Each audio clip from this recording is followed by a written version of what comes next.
The Awoken of the Reef. Nitrogen. Lightning! Coro yells, waking Telia Ross from an uneasy sleep. It's lightning! At last! At last! He has gone out in a cloak and a rebreather to dance in joy. White light flashes through the film of Coro's plastic hovel. Telia thinks of arc grenades and the Baron's scorn cutting through the walls of her lab. She shudders, counts the arrows in her quiver, and tries to go back to sleep. She can't. She puts on bow and quiver, joins Coro outside. He's sifting the lightning-struck earth, grinning like a fool.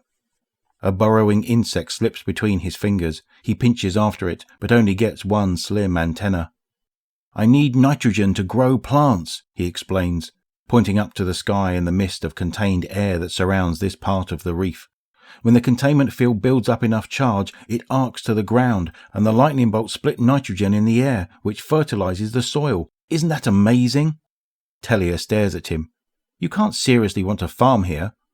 Home, civilized proper home, is a sealed habitat, a cool, clean place full of light.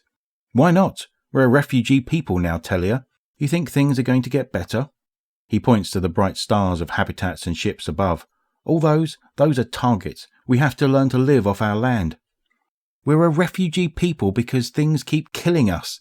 Telia leaves angry bootprints in the soil. You won't have to be out here long. Petrovenge will lock down the reef, or the Queen will come back, or... You really think she survived? Coro brushes his hands clean. My Felder sure didn't, and she was tough. Real tough. It took legions of Guardians to kill Oryx. The Queen, I know she was something special, but she's no Guardian. I think I can still feel her, Telia says, stubbornly. Sometimes. Sometimes. Who knows what can get into our heads these days? A new star ignites overhead. Coro squints. Guardian ship, he says. You can tell by the way they come in, like they just don't have a care. Maybe they'll come hunt the Scorn. Maybe one day Telia will be a scientist again in a proper lab with a proper place to sleep. Like the days after Skolas. I've got other hopes. Coro slaps his thighs, bounds to his feet, and, as if he is a true prophet, heads for his hovel just a moment before his baby bursts out crying. You hear about that one fallen on Hygeia? He pays for people willing to maintain a few remote telescopes.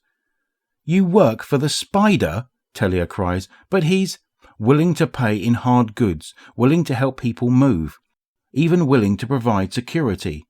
Coro pulls back his hovel's flap. Want to help me with the kids? Someone's got to explain why they shouldn't be afraid of lightning.